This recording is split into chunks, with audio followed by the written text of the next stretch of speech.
Morning Majlis, talking the stories that are shaping headlines. This is Pulse 95. This is Pulse 95 and a very good morning and a warm welcome back onto the Morning Majlis. We are going to be talking, this is a proper Majlis discussion today because it's going to be affecting us as travel. 4 countries suspended travel to them and to and from. But on the other hand, we've also opened a travel corridor with Bahrain, and that's going to be on the first day of Eid al-Fitr. So a couple of big changes that we're seeing in the United Arab Emirates, and it's going to affect a lot of us. So do get involved on the text lines 4215. So the latest has emerged, and so far 4 countries will not be able to come over from Wednesday onwards. Yeah, precisely. Starting tomorrow, the United Arab Emirates will impose an entry ban on travelers from 4 South Asian countries, namely Bangladesh, Nepal, Pakistan, and Sri Lanka. And this has caused UAE residents to scramble and shelve their plans to travel to any of those 4 countries.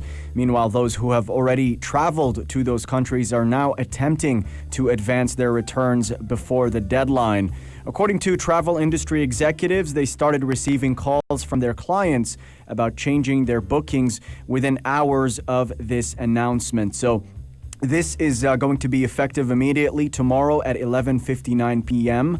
And it's going to see a number of countries having those travel restrictions being imposed on as well. And it's pretty tricky because those countries top the list of expat origin countries in the UAE. So a lot of people are now scrambling to try and figure out and sort out their plans for travel. Rightly so, Ahmed. And expats who have booked tickets with Pakistani Airlines, definitely they may need to rebook their trips or request refunds considering those upcoming suspensions of flights from Pakistan to UAE and also the other countries such as Bangladesh, Nepal, and Sri Lanka.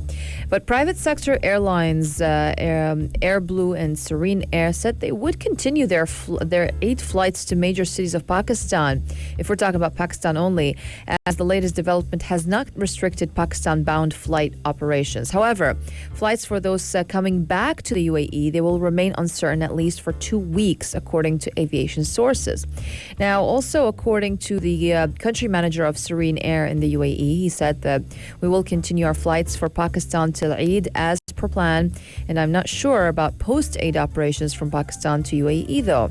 And also according to the country manager for Pakistan's second biggest airline, Air Blue, said the airline would operate its Pakistan-bound flights and devise a strategy in line with the revised instructions announced by the UAE authorities. He said, I don't think we will be able to operate special flight operations like last year.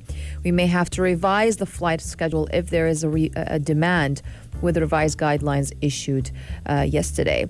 So both airlines, they said affected passengers can rebook their tickets or take refunds if they want to change their travel plans. And we know that when we're talking about Pakistan, international flights to Pakistan have already been restricted to 20% since May 5th. And the cap shall remain in place until May 20th, as directed by the country's National Command and Operation Center.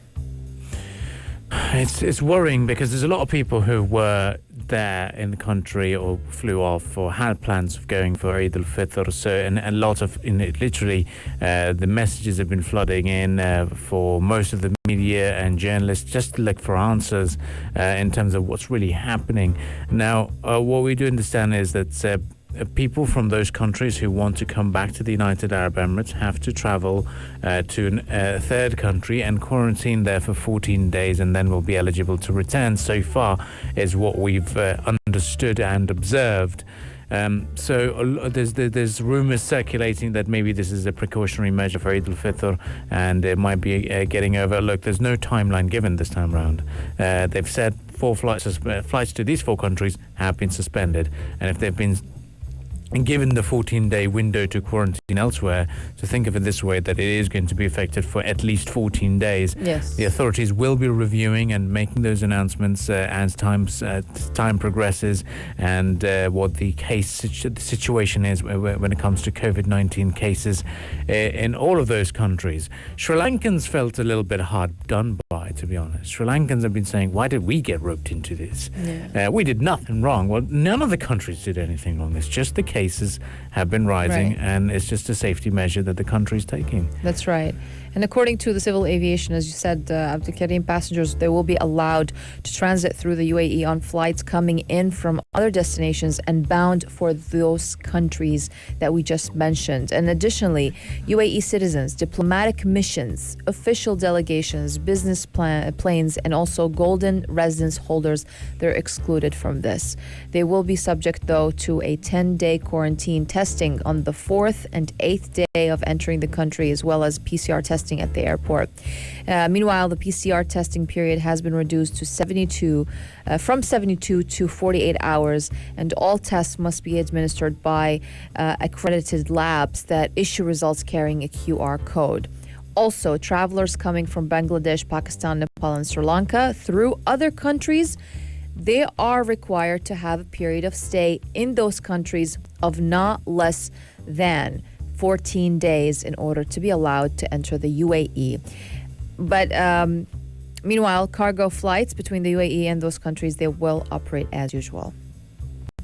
Yeah, time now for us to head on over to the business headlines, courtesy of Hani Balkis. And we've missed him because we do enjoy his TikTok videos. So it's now time to move on to Hani Balkis for the business headlines. Pulse 95. Between local lines. Notes from the Emirate. Well, in order to boost the diversification of the national industrial base and also to contribute to the positioning of the UAE as an incubator of innovation and creativity, the Sharjah Research Technology and Innovation Park here in the Emirates has recently launched Sharjah Advanced Industry Accelerator 2.0. So in line with the Industry 4.0, the accelerator program, it will provide local and regional startups with innovative solutions and strong support system within the thriving SRTR Park ecosystem. So basically, this new launch, it comes in line with the UAE's industrial strategy, Operation 300 Billion. It's a 10-year comprehensive policy aimed at empowering and expanding the industrial sector to become the driving force of a sustainable national economy, increasing its contribution to the GDP from the current 133 billion dirhams to 300 billion dirhams by the year of 2031. That's 10 years from now. So according to CEO of the Sharjah RTI Park, Hussein Al Mahmoudi, he said that SAIA, or the Sharjah Advanced Industry Accelerator, it will focus on supporting early and growth stage startups to scale up in the UAE and the MENA region, thereby further supporting UAE's goal to attract world-class talent and innovation. It is also in line with the UAE's unified industrial brand identity, quote, or it's namely, make it in the Emirates. It's an integrated industrial system that leverages advanced technologies and fourth industrial revolution solutions to contribute to building a sustainable, knowledge-based economy. And it will also foster to advanced technologies. It certainly will, Rania. This accelerator, Hussein Al Mahmoudi said, will likely transform Sharjah into a testbed of advanced technology in a wide range of sectors, including petrochemicals, plastic, food, agriculture, healthcare, even space science, and pharmaceuticals as well. Al Mahmoudi also said that this accelerator will result in limitless potential for growth. He said it also would establish local startups as an important part of the UAE's unique success story and a key contributor to the country's development economy. This accelerator is comprised of endeavors made to set up the pillars of the UAE strategy of industrial transaction and transformation. It reflects the vision of His Highness Sheikh Dr. Sultan bin Mohammed Al Qasmi, Supreme Council member and ruler of Sharjah, with the goal to position the UAE as a global industrial hub by focusing primarily on future industries and implementing advanced tech and fourth industrial revolution solutions and technology as well. Yeah, I mean, the main focus with the SAIA 2.0 is to attract global talent, developers and experts from across the world. SRTI Park now hosts smart businesses, Industry 4.0 developers, integrated digital technologies, and manufacturers in robotics, AI technologies, 3D printing, and autonomous vehicles, all under this integrated ecosystem for what they define as the intelligent industries in the Emirate of Sharjah. So SAIA 2.0 will focus on supporting early stage businesses in the following areas, particularly smart construction management, smart materials, green building, modularization, prefabrication, building information modeling, additive manufacturing, connected infrastructures, and connected ecosystems. So a very ambitious plan, and something that we're very, very excited about for the Emirate of Sharjah. Well, time now for us to take a bit of a breather, and one thing that we're definitely going to be excited about is the Eid al-Fitr holidays tips, what to do, because Shuruq has unveiled some enticing deals, but if you're looking for a bit of a budget-friendly approach, we'll give you those tips as well. So do stay tuned to Pulse 95. We'll be back right after a bit of Michael Jackson as well here on Pulse 95. Pulse 95. Between local lines, notes from the Emirate. Yes, notes from the Emirate. We're talking about Shuruq, what they're providing. A variety of entertainment and hospitality packages in its different tourist destinations during the Eid al-Fitr holiday. So basically, the Sharjah Investment and Development Authority Shuruq, a package that enables guests to enjoy a variety of experiences with their families and friends, including discounts on room and food rates in luxury hospitality facilities, as well as free entertainment activities for children and at discounted prices for adults. The entertainment activities, they include also music and acrobatic performances, as well as special packages for desert adventurers to explore basically the secrets of nature.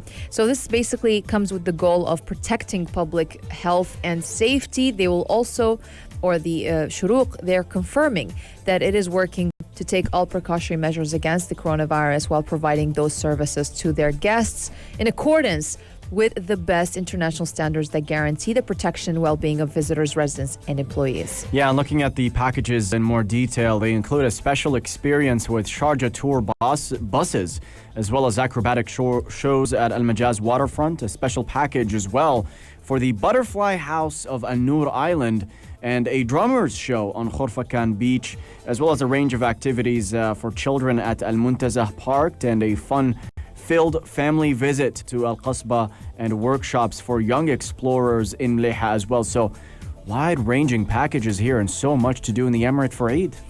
Definitely looking forward to this. Al Muntazah Park is reopening as well. Oh, of course. What are you going to do out of all this? Out of all this? You're going to do something, I know. You're going to take advantage of this. Yes. It's a lot of on the menu. Offerings. Yes, so far it's spoiled for choice. But no, I'm very intrigued by the drummers show in Khorfakan Beach, Yes. and I think that's going to be something that's going to be exciting for many and people of all ages, really. But Al Muntazah Park is reopening, guys. So those of you who were missing it over the course of the holy month of Ramadan, it's back up and running, and the famous IMG theme park as well, which was closed over the course of Ramadan, that's also opening up. So guys, whoever is looking for things to do across the nation, you can do so.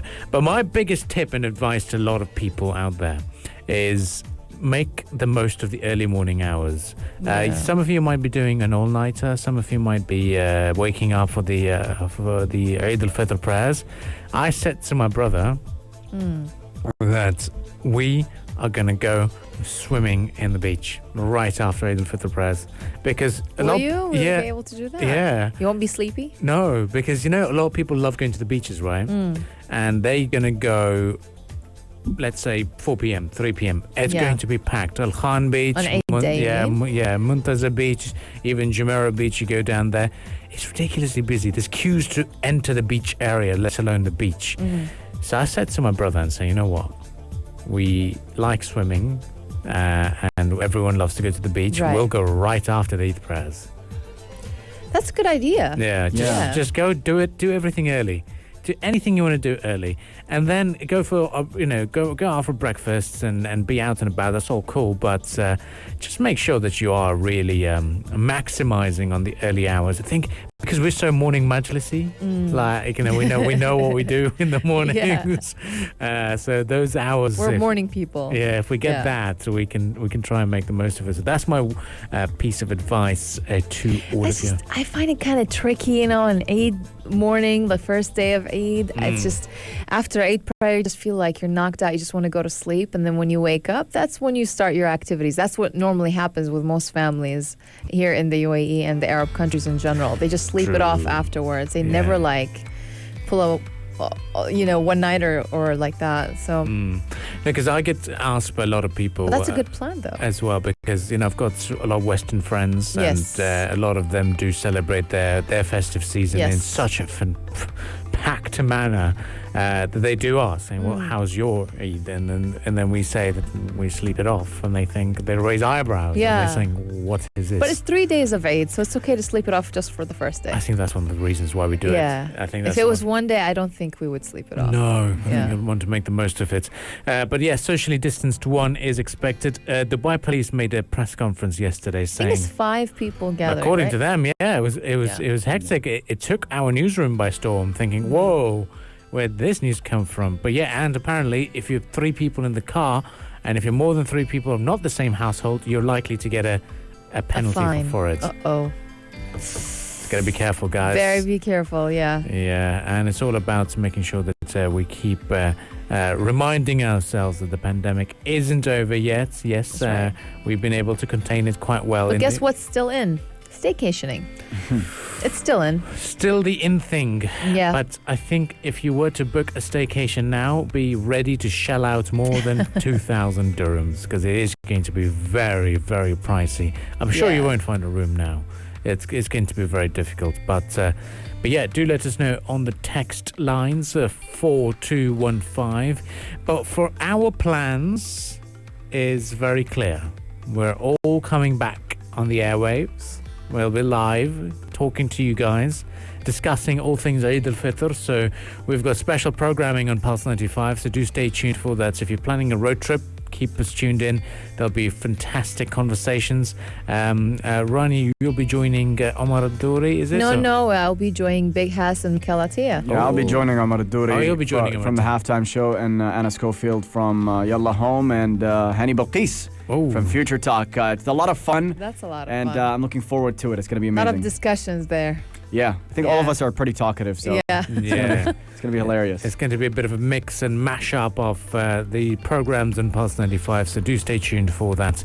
Let's quickly move on to the world of sports headlines, and we shall return right after that, continuing the discussions here on the Morning Majlis. Join the conversation with the Morning Majlis, Pulse 95.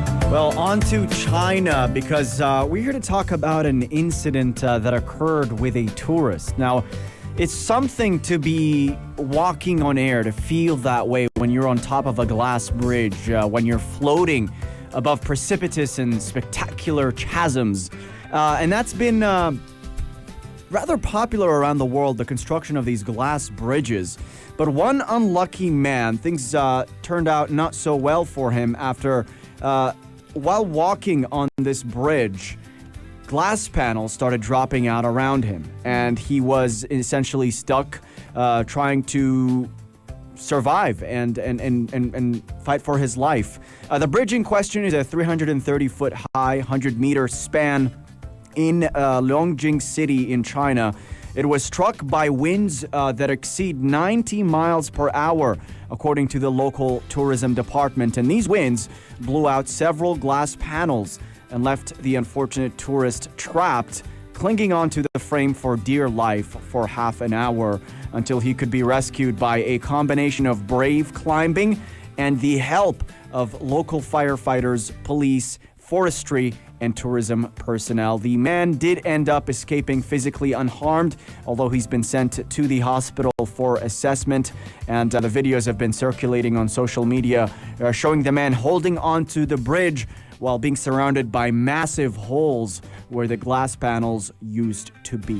Yeah, it feels like it's out of Tom Cruise's film or something. I don't know, the scene, the image that was widely shared on social media. It shows the man dangling in the middle of the bridge, and it's located in a scenic area near the city of Longjing.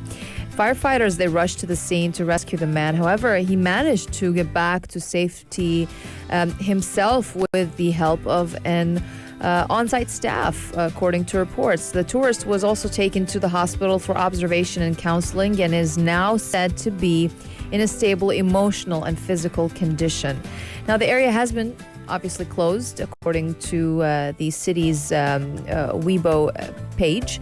An investigation into the incident has been launched as well. It is not the first incident, though, or accident of its kind in China. Back in 2018, Hebei province shut all of its 32 glass attractions, including bridges, walkways, and viewing decks, while safety checks were also carried out. Now, elsewhere in the country, one person died and 6 others were injured in 2019 after they fell off a glass slide in Guangxi province. In 2016 as well, a tourist was injured by falling rocks while walking on a glass walkway in the city of Zhangjiajie. And also, China is actually known for the glass bridges. It has about 2,300 glass bridges and a number of glass walkways and slides as well. And they're all designed to attract tourists and capitalize on the country's growing domestic tourism. Not going to lie, they do look very exciting. Suspended air bridges are a very common thing across different parts of the world, especially along valleys or gorges. I went the last time I went on a suspended bridge was in Switzerland. In fact, it was Ponte Tibetano, and I had to hike through the mountains for about an hour to get to that bridge.